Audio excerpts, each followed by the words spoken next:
Hello sun moon Meena sun rising Cancer. तो ये reading होगी आपकी दिसंबर की वीकली रीडिंग। तो चलिए सबसे पहले हम आपके इंपॉर्टेंट मैसेजेस से शुरू करते हैं।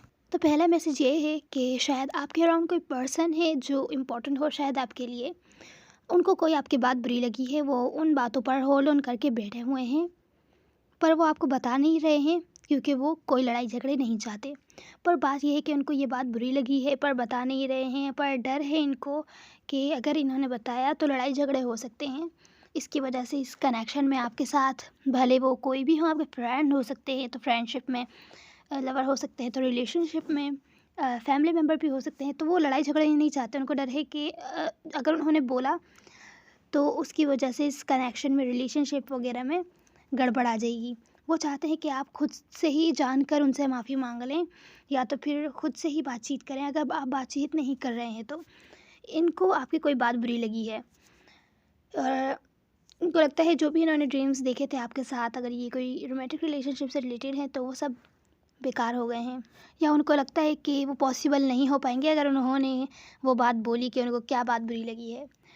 तो यहाँ मुझे दिख रहा है आपकी एडवाइस में आया है कि आपको ही कोई ना कोई एक्शन लेना पड़ेगा। अगर कोई आपसे रूड बिहेव कर रहा है या आपको लग रहा है कि किसी को कोई बात बुरी लगी है या तो फिर वो दिखा नहीं रहा है, कुछ ना कुछ छुपा रहा है, तो बेहतर है उससे पूछ लीजिए और इस प्रॉब्लम को सॉल्व करने की कोशिश कीजिए। ये इस वीक की एनर्जीज़ हैं आपके लिए कैंसर। चलिए अब आपके वर्क से रिलेटेड सिचुएशन से मैसेजेस देखते हैं। तो कैंसर वर्क से रिलेटेड सिचुएशन से मुझे दिख रहा है स्टार्टिंग में अच्छी हैं आपकी वर्क से रिलेटेड सिचुएशंस। मनी आपका अच्छा चल रहा है, अगर नहीं चल रहा तो हो सकता है इस वीक अच्छा चलेगा। स्पेशली कम्युनिकेशन आपकी अच्छी होनी चाहिए। यहाँ पर कम्युनिकेशन दिखा रहे हैं कि कम्युनिकेशन आपकी अच्छी होनी चाहिए। अगर आप लोग एफ़र्ट्स नहीं कर रहे हैं, जैसे अगर आपको ट्रैवल करके कहीं जाना है काम के सिलसिले में, तो बेहतर है ट्रैवल वगैरह कीजिए। यहाँ मुझे दिख रहा है कि आप बहुत ज़्यादा कन्फ्यूज़ है किसी बारे में। कोई कोई सी सिचुएशन आपके मनी से रिलेटेड, वर्क से रिलेटेड आपको स्ट्रेस कर रही है इस वीक। तो अगर आपको डर है इस बात का कि आप जो भी इन्वेस्ट करेंगे सब वेस्ट हो जाएगा, या पे पास्ट में अगर हुआ हो, या जो भी आप इन्वेस्ट करें वो वेस्ट हो जाए, तो आप डर रहे हैं इन्वेस्ट करने से, काम करने से या कम्युनिकेशन करने से दूसरे लोगों में, अगर आपने कुछ न्यू शुरू कराया है स्पेशली, तो यहाँ मुझे दिख रहा नहीं है। वैसे तो बेहतर है इस वीक कुछ भी न्यू स्टार्ट नहीं करें, लेकिन अगर आप ऑलरेडी कर चुके हैं तो यहाँ मुझे दिख रहा है आपको अपने जो आपकी सेविंग्स हैं उसमें से पैसे लगाने की ज़रूरत नहीं है। बेहतर है अपनी सेविंग्स को खर्च ना कीजिए इन प्रोजेक्ट्स पर या इस पर इन्वेस्ट करने के लिए। अगर आप मनी लगाना चाहते हैं, अपनी सेविंग्स अलग रखिए। बाकी मुझे यहाँ दिख रहा है कि आपको डर है तो आपको अपने डर पे काम करना है। आप बहुत ज़्यादा ओवरथिंकिंग कर रहे हैं, स्ट्रेस ले रहे हैं वर्क से रिलेटेड सिचुएशन के लिए, रातों को जाग रहे हैं, तो उधर उसके लिए परेशान नहीं होइएगा, वरना इससे आपकी हेल्थ पर भी, मेंटल हेल्थ पर फ़र्क पड़ सकता है। बाकी मुझे आपको सपोर्ट मिलती हुई दिख रही है वर्क से रिलेटेड सिचुएशन में। हो सकता है दूसरे लोग आपकी हेल्प करें, आपकी फैमिली हेल्प करे, या तो फिर आपके जो साथ काम करते हैं आपके पार्टनर वगैरह, अगर आप लोग बिजनेस पार्टनरशिप करते हैं तो वहाँ पे मुझे आपको हेल्प मिलती हुई दिख रही है। अगर कोई आपको डिसीजन लेना है तो बहुत ही सोच समझ के लीजिए डिसीजन, और फिर उस चीज़ को अपनी लाइफ में मैनिफेस्ट कीजिए वर्क से रिलेटेड सिचुएशन में। यहाँ मुझे लोग आपको की मदद करते हुए दिख रहे हैं। अगर आप लोग न्यू पार्टनर्स बनाते हैं तो वो टाइम भी आपके लिए यहाँ अच्छा दिख रहा है। कम्युनिकेशन स्किल्स बहुत ज़्यादा अच्छी रखिएगा अपनी कैंसर। अब हम देखते हैं अगर आप किसी स्पेसिफिक पर्सन से डील कर रहे हैं तो उनकी फीलिंग्स और एक्शंस क्या होंगे आपकी तरफ। तो कैंसर यहाँ सबसे पहले हम मुझे ओवरऑल एनर्जी में दिख रहा है कि इस वीक आप या जिनसे आप डील कर रहे हैं वो पर्सन, आप दोनों में से कोई भी हो सकता है क्योंकि ओवरऑल एनर्जी है। तो यहाँ इंजॉय कर रहे हैं, न्यू लोगों के साथ बातचीत कर रहे हैं, डेटिंग कर रहे हैं, न्यू फ्रेंड्स बना रहे हैं, अपना टाइम इंजॉय कर रहे हैं। थोड़ा चाइल्डिश टाइप एनर्जी है, अपना टाइम इंजॉय करते हुए दिख रहे हैं। हो सकता है आप दोनों ही इंजॉय कर रहे हों। यहाँ मुझे दिख रहा है कि कोई किसी की एडवाइस ले रहा है किसी फेयर के बारे में। अगर उसको फेयर है, अगर आप किसी से बातचीत नहीं कर रहे हैं 4 हफ्तों से, 4 महीनों से, 4 दिनों से, वैसे ज़रूरी नहीं है, हो सकता है बातचीत कर रहे हो पर ज़्यादा क्लोज़ ना हो, ज़्यादा क्लोज़ इमोशनल बातचीत, इमोशनल क्लोज्ड ऑफ हो, नॉर्मल बातचीत कर रहे हो हाय बाय वाली, और ज़्यादा ज़्यादा डीपली बातचीत ना हो रही हो आपकी उन पर्सन से 4 हफ्तों से, 4 महीनों से या 4 दिनों से। मुझे यहाँ दिख रहा है कि कोई एडवाइस ले रहा है किसी अपने फेयर के बारे में कि वो उस फेयर पर कैसे काबू पाए, या कोई सीक्रेट भी है। हो सकता है कोई आपको सरप्राइज़ करना चाहता हो और आपसे ये बात छुपा के रखी है तभी आपसे खामोश है, ऐसा भी हो सकता है कुछ लोगों के लिए। यहाँ हो सकता है किसी को रिजेक्शन या बोरियत फील हो कि दूसरा बंदा उससे बातचीत नहीं कर रहा है। अगर ये आप हैं जो सरप्राइज़ प्लान कर रहे हैं या तो फिर किसी की एडवाइस ले रहे हैं, तो ये आपके पर्सन है जो कि बोर फील कर रहे हैं। टेंशन मिलती हुई नहीं दिख रही है, उन्हें हारा हुआ सा फील हो रहा है, वो और ज़्यादा सिंगल नहीं रहना चाहते या और ज़्यादा सिंगल नहीं रहना चाहते। कम्युनिकेशन ब्लॉक्ड मुझे यहाँ दिख रही है, ये कम्युनिकेशन ब्लॉक्ड है, बातचीत नहीं हो रही है 8 दिनों से, 8 हफ्तों से या 8 महीनों से, 4 दिनों से, 4 हफ्तों से, 4 महीनों से। या तो फिर आपको अगर ट्रैवल करके इनसे मिलने जाना था तो वो आप जा नहीं पा रहे हैं, अगर इनको आपसे मिलने आना था तो वो नहीं आ पा रहे हैं। यहाँ कोई और इन्वॉल्व लग रहा है, हो सकता है पास्ट में इन्होंने जिनसे आप डील कर रहे हैं, इन्होंने किसी और को इस कनेक्शन में इन्वॉल्व किया हो या तो फिर आपने किसी और को इन्वॉल्व किया हो। इस वजह से कोई बहुत ज़्यादा हार्ट ब्रोकन है, डिसअपॉइंटेड फील कर रहा है, आपसे के साथ सेपरेशन में है ये पर्सन जिनसे भी आप डील कर रहे हैं। 2 हफ्तों से, 2 महीनों से 3 सेपरेशन के कार्ड अब आ चुके हैं, तो मुझे लग रहा है आप लोग सेपरेशन में ही हैं।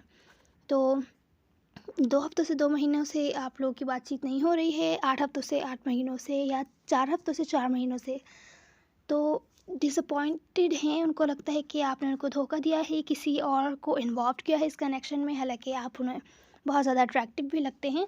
आपका वेट कर रहे हैं कि आप कोई डिसीजन बनाएं उनके बारे में या आपके बारे में कोई डिसीजन बनाने की कोशिश कर रहे हैं, पर वेट कर रहे हैं, सोच रहे हैं कि क्या किया जाए। और कोई ना कोई सिचुएशन आपको या इनको बहुत ज़्यादा स्ट्रेस कर रही है, डिप्रेस्ड कर रही है, बहुत ज़्यादा ओवर थिंकिंग एनर्जी दिख रही है मुझे यहाँ पर।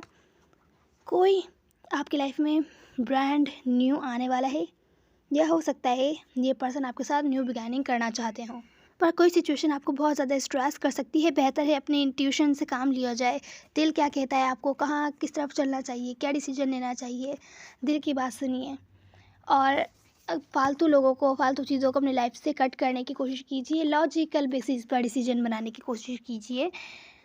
ये थी ओवरऑल एनर्जी कैंसर। अब हम आपका चैलेंज देखते हैं, इस वीक का चैलेंज क्या है आपके लिए। तो कैंसर हो सकता है आप किसी लियो से या किसी भी फायर साइन से या तो फिर अर्थ साइन से डील कर रहे हों। जेमिनी या फायर साइन, अर्थ साइन ही ज़्यादा स्ट्रॉन्ग आ रहा है वैसे यहाँ पर, कोई भी फायर साइन या अर्थ साइन हो सकते हैं आपके पर्सन।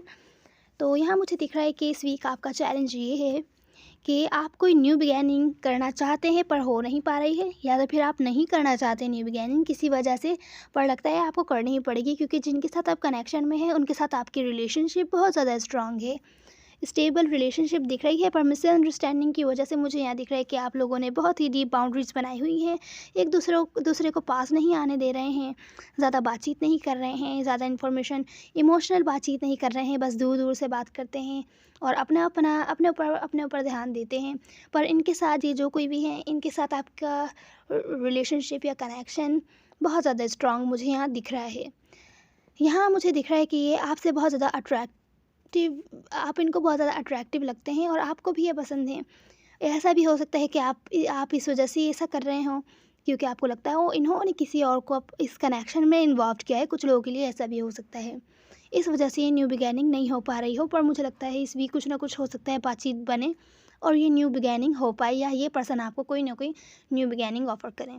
तो कैंसर यहाँ आपकी फीलिंग्स में है कि आप जो भी कुछ हुआ या आपको हर्ट हुआ अगर इस सिचुएशन से, तो उसको याद रख के आगे बढ़ना चाहते हैं। आप फॉरगिव एंड फॉरगेट नहीं कर पा रहे हैं इस पर्सन की बातों को, इस पर्सन के एक्शंस को। अगर आप भी बस ये चैप्टर एंड करके कुछ ना कुछ न्यू शुरू भी करना चाहें तो आपको समझ नहीं आ रहा कि न्यू शुरू करना चाहिए या पहले पुराना वाला मामला सॉल्व करना चाहिए। आप मैनिफेस्ट नहीं कर पा रहे हैं अपनी लाइफ में आप क्या चाहते हैं। तो यहाँ पर आप इसी डिसीजन बनाने में कंफ्यूज हैं कि आप क्या चाहते हैं। क्या आप इन पर्सन को माफ़ करके आगे बढ़ना चाहते हैं, पुराना चैप्टर ख़त्म करके गलतियाँ भुलाकर आगे इनके साथ चलना चाहते हैं, या तो फिर आप ये चैप्टर ख़त्म करके इनको अपनी लाइफ में वापस मैनिफेस्ट करना चाहते हैं, या फिर छोड़ के अपनी लाइफ के साथ आगे बढ़ना चाहते हैं। तो ये आप खुद ही अपने अंदर कंफ्यूज हैं और आपको समझ नहीं आ रहा है कि आप चाहते हैं कि इनको सपोर्ट करें, पर आप इनकी पास्ट की बातों पर, इन्होंने जो भी गलतियां करी या जो भी काम करे जो आपको अच्छा नहीं लगे, उस पर आप होल्ड ऑन किए हुए हैं। आप अपनी इंट्यूशन को नहीं सुन रहे हैं कि शायद आपकी इंट्यूशन ये कह रही होगा कि माफ़ करके आगे बढ़ना चाहिए, पर आप कर नहीं पा रहे हैं और ये चीज़ें आपको बहुत ज़्यादा स्ट्रेस कर रही हैं, रातों को परेशान कर रही हैं। जाग रहे हैं, आप रो रहे हैं। कुछ लोगों के लिए ऐसा भी हो सकता है कि ये मेरे साथ ऐसा कैसे कर सकते हैं, ये जो कोई भी हैं। तो यहाँ पर ये आपकी फीलिंग्स हैं इनकी तरफ, आप अपनी ही फीलिंग्स के बारे में क्लियर नहीं हैं, इसी वजह से आपको परेशानी हो रही है। आप इनकी बातों पे होल्ड ऑन किए हुए हैं और डिसीजन नहीं ले पा रहे हैं कि आपको करना क्या है। इसी वजह से आप कुछ भी अपनी लाइफ में या इनको अपनी लाइफ में वापस मैनिफेस्ट नहीं कर पा रहे हैं, क्योंकि आप जानते ही नहीं हैं कि आप चाहते क्या हैं। तो कैंसर, आपके इंटेंशंस क्लियर नहीं है यहाँ पर मैनिफेस्टेशन के लिए या इस सिचुएशन के बारे में, जिस वजह से आप अपनी लाइफ में मैनिफेस्ट नहीं कर पा रहे हैं जो आप चाहते हैं। तो ये थी आपकी फीलिंग्स। अब हम देखते हैं कि आपके पर्सन की फीलिंग्स क्या हैं आपकी तरफ इस वीक। तो यहाँ पर पहला कार्ड तो अपराइट है और बाकी सारे 4 कार्ड्स रिवर्स में आए हैं। तो यहाँ मुझे दिख रहा है कि आपके पर्सन इस कनेक्शन पर काम तो करना चाहते हैं आपके साथ, अगर आप करने के लिए कोशिश करें या उनको माफ़ कर दें तो। पर मुझे यहाँ दिख रहा है कि वो पुरानी गलतियों को याद रख के चलना चाहते हैं कि उनकी क्या गलतियाँ थी जिसकी वजह से इस स्ट्रॉन्ग कनेक्शन, ये स्ट्रॉन्ग जो कनेक्शन है आपका, ये रिलेशनशिप है, वो वीक हो गई या तो फिर ऑन एंड ऑफ हो गई, ज़्यादा चलती नहीं है, रुकती है फिर चलती है, फिर रुकती है फिर चलती है। तो वो इस ऑन एंड ऑफ कनेक्शन को सेकंड चांस नहीं देना चाहते। वो याद रखना चाहते हैं, शायद उन्होंने जो किया हो, जो आपको बात बुरी लगी हो, उन्होंने वो जानबूझ के किया हो, क्योंकि उन्हें इस चीज़ से परेशानी हो रही है कि आपके साथ ये कनेक्शन रुकता है फिर चलता है, फिर रुकता है फिर चलता है। बार बार लड़ाई झगड़े होते रहते हैं या कोई ना कोई बात निकलती रहती है। इस वजह से ये कोई भी एक्शन नहीं लेना चाहते इस तरफ। हालांकि फीलिंग्स में इस कनेक्शन पर काम भी करना चाहते हैं, पर खुद से कोई एक्शन नहीं लेना चाहते। चाहते हैं आप वो ही कम्युनिकेशन इनिशिएट करें, आप ही फर्स्ट स्टेप लें। यहाँ ये पर्सन आपको ऐसा देखते हैं कि आपको एज मैरिज मटेरियल तो देखते हैं, पर देखते हैं कि आप इंटरेस्टेड नहीं हैं उनमें और ज़्यादा अब। और क्योंकि किसी वजह से जो भी उनकी आपको बात बुरी लगी है, उस वजह से आप इंटरेस्टेड नहीं हैं या दिखा रहे नहीं हैं कि आप इंटरेस्टेड हैं उनमें। यहाँ मुझे दिख रहा है कि आप उनको ऐसा लग रहा है कि आप पेशेंटली वेट कर रहे हैं, अपने इमोशंस को बैलेंस रखने की कोशिश कर रहे हैं, पर वेट कर रहे हैं कुछ ना कुछ। अगर न्यू शुरू करना चाहते हैं उनके साथ, फिर से शुरू करना चाहते हैं तो नहीं कर पा रहे हैं, अपनी लाइफ के साथ नहीं कर पा रहे हैं। अभी कम्युनिकेशन आपकी इनसे ब्लॉक्ड है, आप बैठकर बातचीत करके मामला सॉल्व भी नहीं करना चाह रहे हैं, अभी आप इनको अवॉइड कर रहे हैं। ऐसा ही आपको दिखता है कि आप अवॉइड कर रहे हैं, बातचीत नहीं कर रहे हैं, कुछ भी नहीं नया शुरू नहीं करना चाहते, क्योंकि इनकी किसी बात ने आपको हर्ट करा है, तभी आप ऐसा दिखा रहे हैं इनको कि आप इनमें इंटरेस्टेड नहीं हैं। आप आइसोलेशन में चले गए हैं, ब्रेक लेकर किसी से भी ज़्यादा बातचीत नहीं कर रहे हैं, क्योंकि आप हर्ट हैं, ऐसा ही आपको देखते हैं। पर मुझे दिख रहा है कि इनको ऐसा लगता है कि या तो ये होपफुल हैं या आप होपफुल हैं कि सब कुछ ठीक हो जाएगा और अब टाइम आप बाद में एंजॉय करेंगे, क्योंकि इस कनेक्शन में मुझे दिख रहा है कि कमिटमेंट शायद है, या ये पर्सन आपसे कमिटेड हैं या तो फिर नहीं है, या तो फिर आप हैं इनसे कमिटेड। इतना इनको यकीन है कि आप लॉयल रहेंगे, तो ऐसा ही आपको व्यू करते हैं। आप देखते हैं इस वीक के इनके एक्शंस क्या होंगे आपकी तरफ। तो ये जो भी पर्सन है जिनसे आप डील कर रहे हैं, इनके एक्शंस है कि अभी कुछ भी लॉन्ग टर्म नहीं चाहते ये, या तो फिर चाहते नहीं है, या इन्हें लगता है कि इस कनेक्शन में कुछ भी लॉन्ग टर्म नहीं है, कि जब भी कुछ भी ये अगर जानबूझ के कोई आप लोगों में लड़ाई झगड़ा डालने की कोशिश करे तो आप लोगों को टूट जाएंगे, अलग हो जाएंगे। तो अभी इतना स्ट्रॉन्ग कनेक्शन इनको लगता नहीं है। हालांकि इस सिचुएशन में फॉरवर्ड मूवमेंट चाहते हैं, पर अभी कुछ टाइम के लिए इस सिचुएशन से भाग रहे हैं, अपने ऊपर ध्यान दे रहे हैं, आपसे अनकंडीशनली लव करते हैं ये पर्सन। पर यहाँ मुझे दिख रहा है कि आगे फॉरवर्ड मूवमेंट चाहते हैं, वेट कर रहे हैं चीज़ों के ठीक होने का, पर सही टाइम का वेट कर रहे हैं, ऐसा कह सकते हैं। सही टाइम का वेट कर रहे हैं कि कब इनको एक्शन लेना चाहिए। इस वीक कोई भी एक्शन नहीं दिख रहा है इनका, डिसीजन बनाने की कोशिश कर रहे हैं। सेपरेशन में है आप लोग, उनको लगता है कि अब वैसा लव नहीं रहा जैसे पहले था सिचुएशन में। पहले आप जितना केयरिंग लविंग हुआ करते थे, वैसे अब नहीं रहे इनकी तरफ, इनकी गलतियों को भी माफ़ नहीं करते हैं आप। तो इनको शायद कुछ बातें भी अच्छी नहीं लग रही हैं, तो थोड़ा ब्रेक लेना चाहते हैं, चीज़ों को ठीक होने का वेट करना चाहते हैं। तो इस वीक इनका कोई एक्शन नहीं है आपकी तरफ। अब आपकी एडवाइस देखते हैं। तो कैंसर, इस वीक आपकी एडवाइस ये है कि कोई भी बड़ा रिस्क लेने से बचिएगा। वर्क से रिलेटेड सिचुएशन में अगर आप इन्वेस्ट नहीं करना चाहते तो बेहतर है अपने टाइम एफर्ट्स कीजिए, अगर आप प्रोग्रेस चाहते हैं अपने काम के हवाले से। तो यहाँ पर मुझे दिख रहा है कि बहुत ज़्यादा इन्वेस्ट नहीं कीजिएगा, कोई रिस्क नहीं लीजिएगा कि अगर आप अपने सेविंग्स में सब पैसे लगाते हैं तो ऐसा नहीं कीजिएगा, क्योंकि यहाँ मुझे एडवाइस में यही दिख रहा है कि कोई भी रिस्क लेने से बचिए। दूसरी चीज़ है अपने रिलेशनशिप्स के मामले में कि इंट्यूशन से काम लीजिए कि आपका दिल क्या कहता है, कि आपको कोई एक्शन लेना चाहिए इनकी तरफ कि नहीं लेना चाहिए, इनका माफ़ करना चाहिए कि नहीं करना चाहिए। बड़ा रिस्क लेने से बचिए। यहाँ पर भी अगर आपका दिल मना कर रहा है कि नहीं करना चाहिए तो नहीं करना चाहिए। बाकी ईगो यहाँ अगर इन्वॉल्व्ड है तो बेहतर है कि ईगो को साइड रखकर आप कोई ना कोई एक्शन लीजिए और इनकी तरफ इनको माफ़ कीजिए और चीज़ों को ठीक करने की कोशिश कीजिए अगर यहाँ ईगो इन्वॉल्व्ड है तो। अगर ऐसा नहीं है तो जैसा भी आपका दिल कह रहा है अपने दिल को फॉलो कीजिए, इंट्यूशन को फॉलो कीजिए। यहाँ पर मुझे दिख रहा है एडवाइस में आया है कि आपको कोई ना कोई एक्शन लेने की ज़रूरत है। एक्शन लीजिए, कोई बड़ा रिस्क नहीं लीजिए। जितना आपको एक्शन लीजिए, अपना एफ़र्ट्स कीजिए, बहुत ज़्यादा नहीं कीजिए। अगर आपको बदले में एफ़र्ट्स वापस मिलते हैं तो ही और इन्वेस्ट कीजिएगा, नहीं तो फिर और इन्वेस्ट करने की ज़रूरत नहीं है। भले वो रिलेशनशिप हो या तो फिर वो आपके वर्क से रिलेटेड सिचुएशंस हो। यहाँ मुझे दिख रहा है ओवर थिंकिंग से बहुत ज़्यादा बचिए, नहीं तो इससे आपकी हेल्थ पर भी इफ़ेक्ट पड़ सकता है, मेंटल हेल्थ पर या फिज़िकल हेल्थ पर भी, स्पेशली मेंटल हेल्थ पर। ओवर थिंकिंग से बचिए, नेगेटिव थॉट्स को खुद से दूर रखिए। तो ये थी आपकी एडवाइस के आंसर। अब अगर आप किसी स्पेसिफिक पर्सन से डील कर रहे हैं तो वो आपसे सीक्रेटली क्या कहना चाहते हैं, चलिए देखते हैं। पैसा हो या प्यार, नहीं है एतबार, करते हैं हम इंतज़ार, आखिर में मिलती हार, हुआ सब बेकार, नहीं है तुमको प्यार। उम्मीद है आपको कोई ना कोई हेल्प मिली होगी, आपको अच्छा लगा होगा। मैटर नहीं करता, सब एनर्जीज होती हैं। Now see you in the next one. God bless you.